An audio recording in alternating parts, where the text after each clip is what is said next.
आदरणीय साथियों, 28 नवंबर दिन शुक्रवार को सौसर में होने जा रहे हैं किसान बचाओ आंदोलन के उपलक्ष्य में आज उपस्थित यहाँ समस्त हमारे पार्टी के पदाधिकारी, समस्त हमारे कार्यकर्ता साथी और इस बाजार में पधारे गांव-गांव से सभी हमारे किसान भाई और जहां तक मेरी आवाज आप सबके कानों तक जा रही वो सब हमारी माताएं, बहनें, बुजुर्ग, नौजवान साथी और प्यारे बच्चों। साथियों, बहुत सारे लोगों को ऐसा लगता है कि विधायक विपक्ष का है इसलिए आंदोलन कर रहा है। सरकार बीजेपी की और विपक्ष के लोग कोई काम धंधा नहीं है और ये मुद्दा उठा रहे हैं। पर आप सबको याद है, अभी कैलाश चौधरी जी ने कहा, डॉक्टर यमदी जी ने कहा कि कांग्रेस सत्ता में रही हो तब भी कांग्रेस ने आंदोलन की है, कांग्रेस विपक्ष में तब भी आंदोलन कर रही है। सत्ता में रहने के बाद अगर हमारी सरकार ने कोई गलती की उसको हमने चुनौती भी दी। बिजली का संकट था और मुझे अच्छे से याद है अशोक चौधरी और हम सब लोग बड़ी रैली लेकर के तोड़फोड़ करी थी वहां पे एमपीवी में, पीपला में, सौसर में आक्रमण किया था हमने। घुंघरू आंदोलन कांग्रेस ने किया था, कांग्रेस की सरकार के रहते हुए। घेरा डालो डेरा डालो कांग्रेस की सरकार में, कांग्रेस के लोगों ने किया था। तो हमने जब जब आंदोलन किए, अगर हमारी सरकार भी गलत कर रही उसके खिलाफ भी आवाज उठा रहे और भाजपा की सरकार गलत करेगी तो उसको भी ईट से एक जवाब देने की हम ताकत रखते हैं। साथियों,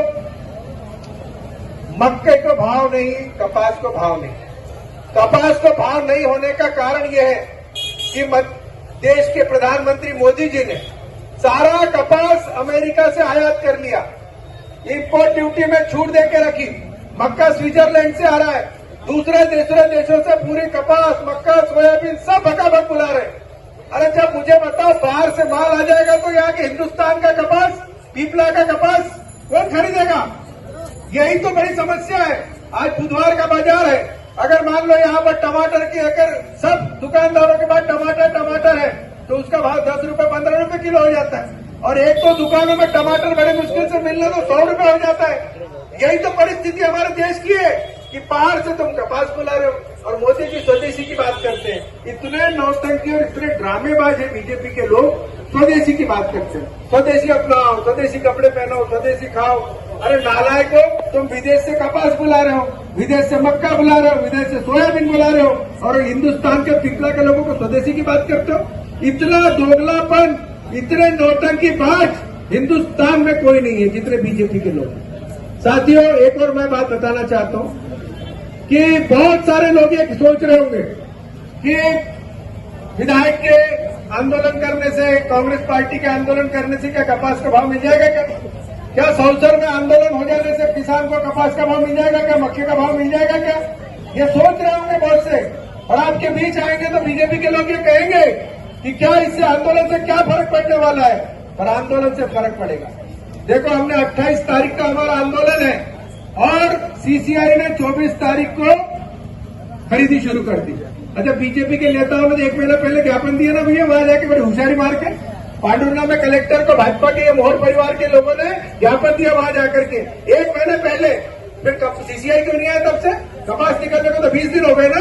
ये आंदोलन की ताकत है और किसानों की ताकत है। जो 28 तारीख को आंदोलन होने वाला है उसके डर के मारे 24 तारीख को सीसीआई ने खरीदी चालू की और सीसीआई को हमने कहा, अभी मैंने खरीदी चालू की और सीसीआई को हमने कहा, अभी मैंने सुना कि बीजेपी के एक नेता का कल कपास 8,100 रुपए खरीदा और दूसरे वाले का 7,500 रुपए खरीदा। हम ये कह रहे हैं कि बीजेपी का नेता हो या हमारा आम किसान हो, किसान का कपास खरीदना पड़ेगा। चाहे वो जितना भाव तुम बीजेपी के किसान को दे रहे हो उतना ही भाव आम किसानों को देना पड़ेगा। ये नौटंकी और तानाशाही हम नहीं चलने देंगे। चलने देंगे क्या सीसीआई की तानाशाही? हम सब सीसीआई के खिलाफ भी एक मुहिम छेड़ेंगे और मैंने अधिकारियों को रोज संपर्क में हूँ सीसीआई के मंडी के। मैंने कहा रोज भाव बताओ मुझे क्या है, आज कितनी गाड़ी आई। आप सबसे भी हाथ जोड़ के प्रार्थना करता हूँ, 31 दिसंबर तक पंजीयन है कपास का। सब 2-4 कागज लगते हैं, दस्तावेज लगते हैं उसमें। 31 दिसंबर आखिरी तारीख है। सब लोग पंजीयन कराओ। ये छुटपुट भैया 10-50 क्विंटल कपास है, 25-50 किलो वैसे मार लेते हैं। अच्छा, एक और हमने अभी 28 तारीख को एक हम बात करने वाले हैं कि कृषि मंडी में नीलामी होगी तो उसका कांटा भी कृषि मंडी में होगा, क्योंकि जब वो जीनिंग में जाता है, मंडी में नीलामी होने के बाद सीसीआई जीडी में बेचता है, तो वहां पर एक गाड़ी पे 50 किलो 100 किलो की कटौती होती कि नहीं होती? गलत तो नहीं बोल रहा मैं? तो ये 50 किलो 100 किलो की कटौती ना, इसके लिए हम दबाव बनाएंगे कलेक्टर पे कि कांटा वहां का चालू करो। कांटा बंद करके रखा है, पता है आपको? कांटा चालू करो, तुलाई भी यही होगी और आखिरी में खाली गाड़ी करके आएंगे तो उसका वजन भी यही पे होगा। ये भी आवाज हम उठाएंगे। दूसरी बात, एक चीज और बता रहा हूं मैं आपको कि बहुत सारे लोगों को ऐसा भ्रामक प्रचार है कि मुझे तो ऐसी जानकारी मिली कि कुछ बीजेपी के लोग उपद्रव करना चाह रहे हैं हमारे आंदोलन में, और वो आएंगे, वो आंदोलन में आकर के उल्टी सीधी बात करेंगे, किसानों को भड़काने की बात करेंगे। पर भाजपा के नेताओं को मैं आज इस मंच से चुनौती देता हूं कि तुमने बदमाशी की, तुमने गुंडागर्दी की, तुम्हारे हाथ पर तोड़ के तुम्हारे घर में बैठा तो मेरा नाम बदल देना। कोई बदमाशी नहीं करेगा और पूरी जनता एक साथ उसका जवाब देगी। हर किसान सड़क पर उतरेगा। और मैं यही कहना चाह रहा हूं आप लोगों से साथियों कि आप लोग कोई बहाना मत करना मेरे भाई, क्योंकि यह आंदोलन किसी विजय चौड़े का नहीं है, यह आंदोलन किसी विधायक का नहीं है, और आज कोई चुनाव नहीं है और कल कोई मतदान नहीं है। जब वोट मांगने आएंगे तब जिसकी मर्जी वहां वोट दे देना, कांग्रेस को देना, बीजेपी को देना, जहां मर्जी होगी वहां दे देना। और आपका जनसेवक, आपका विधायक आपकी लड़ाई लड़ रही है तो आप लोग साथ नहीं आ रहे, ये बड़ा मुझे दुख होता है। अरे रहेंगे कि नहीं आप साथ में 28 तारीख को बताओ? तो मैं ये कहने चाह रहा हूं, कोई बहाना तो नहीं होगा कि कोई अब किसान तो नहीं कहेगा कि मेरी यहाँ शादी है, मुझे 13वीं में जाना है, मेरे को पानी वलने जाना है, सिंचाई करना है, मेरे बैल को पानी पिलाने के लिए कोई नहीं है, ऐसा कोई बोलेगा? तो भैया सब लोग मिलकर लड़ो। बच्चू कडू का आंदोलन देखा आपने, पूरे 4 नेशनल हाईवे जाम कर दिए उसने 3 दिन तक। वहां की महाराष्ट्र की सरकार को झुकना पड़ा और 3 जून को पूरा कर्जा माफ करने का ऐलान किया। वो ताकत बच्चू कडू के नहीं, वो किसानों की थी। वही ताकत आपको संसद में दिखानी है। मुझे क्या है, मैं तो विधायक हूं 2 बार का, और अगले बार नहीं बनूंगा विधायक, नहीं लड़ूंगा चुनाव, कोई फर्क थोड़ी पड़ता। पूर्व विधायक का ठप्पा तो मुझे जिंदगी भर रहेगा। मेरा घर कोई विधायक की कुर्सी से चलता है क्या? मेरा परिवार कोई राजनीति से चलता है क्या? मेरे कोई 2 नंबर के धंधे है क्या? रेत सट्टा जुआ शराब का कारोबार करता हूं क्या मैं? ये बीजेपी के नेताओं से मैं पूछना चाहता हूं, अरे जिसके घर में 4 परिवार में विधायक और मंत्री हुए हो, जिनके पिता के बाद जब मौत हुई, मेरे पिता की एक साइकिल नहीं थी, और वो नाना भौड़ क्या बताएगा जिसके पास साइकिल नहीं थी, 3000 करोड़ की संपत्ति का मालिक है। ये इतनी अनाप शराब दौलत कहां से आई? ये बीजेपी के नेताओं के पास। और आरोप लगाते विजय चौराहे में भ्रष्टाचार के। अरे खुद गिरेबान में झांक करके देखो नाना भौड़, जिसके घर शीशे के होते वो दूसरों के घरों पे पत्थर नहीं मारते। ये भ्रष्ट और बेईमान लोग सिखाओगे? अरे हमारा राजनीतिक पैसा कमाने का जरिया नहीं है, राजनीति को हमने सेवा का माध्यम बनाया है। मेरे पिता ने राजनीति करते करते अपनी जिंदगी गंवा दी, और हम भी जिंदगी के आखिरी सांस तक लोगों की सेवा करते करते मरने को तैयार है। तो मैं आप लोगों से यही हाथ जोड़ के प्रार्थना करता हूं कि आप चलेंगे ना जेल जाने को, हम वहीं खाएंगे जेल के अंदर, लेकिन सरकार को झुका के रहेंगे। अच्छा, ये आपकी जब ताकत दिखेगी 12,000 लोगों की, ये ताकत जब कलेक्टर, एसडीएम अधिकारी जब ये भोपाल रिपोर्टिंग करेगा मुख्यमंत्री को कि साहब बहुत बड़ा जन सैलाब था, और फिर विधानसभा का 1 तारीख से सत्र चालू होगा। वो छोटा सा सत्र रखा है मोहन यादव जी ने, मुख्यमंत्री ने।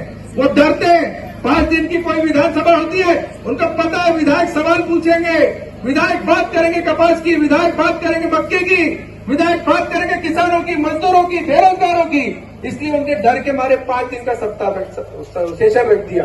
और आपका विधायक आपकी लड़ाई सड़क से सदन तक लड़ेगा। और मुख्यमंत्री से सवाल पूछूंगा कि हम जब आप सोयाबीन पे भावांतर दे रहे हो तो कपास पे भावांतर क्यों नहीं, मक्के पे भावांतर क्यों नहीं? जब मक्का हमारा 1200 बिक रहा तो 1200 भावांतर मिलना चाहिए कि नहीं? जब हमारा कपास 6,500 में बिक रहा तो 2,000 भावांतर मिलना चाहिए कि नहीं? तो ये सोयाबीन पे भावांतर है तो कपास पे क्यों नहीं? मैं भी आपको विश्वास दिलाता हूं कि मैं सवाल पूछूंगा मुख्यमंत्री से, और सरकार को हिलाकर रखेंगे। और आप सबकी ताकत जब दिखेगी साथियों, तब सड़क पर उतरेंगे आप, तो मजाल नहीं किसी की कि आपके ऊपर कोई उंगली उठा ले, आपके ऊपर कोई कार्रवाई कर ले पुलिस। अरे डंडे चलाएंगे तो विजय चौरे के सिर पे पहले डंडा चलेगा, उसके बाद हमारे किसानों के ऊपर डंडा चलेगा। तो आप सबको मैं अंत में यही हृदय प्रार्थना करता हूं कि मेरे साथियों, कोई इंतजार मत करो कि विधायक गाड़ी भेजेगा, फलाने कांग्रेस के लोग गाड़ी भेजेंगे। अरे अपने अपनी मोटरसाइकिल से निकल पड़ो। 110 किलोमीटर है यहाँ से, और सब लोग 100 रुपए का पेट्रोल डालो। हम इतना गुटखा खा जाते हैं, पान खा जाते हैं, 2 आलू बोंडे समोसे खा जाते हैं, तो 100 रुपए का पेट्रोल हम अपने लिए नहीं लड़ सकते तो कैसी स्थिति बनेगी? आओगे कि नहीं आओगे? 100 आप बताओ। पूरे मेरे साथ एक साथ जोरदार नारा लगा, जय जवान, जय जवान, भारत माता की, भारत माता की। बहुत बहुत धन्यवाद।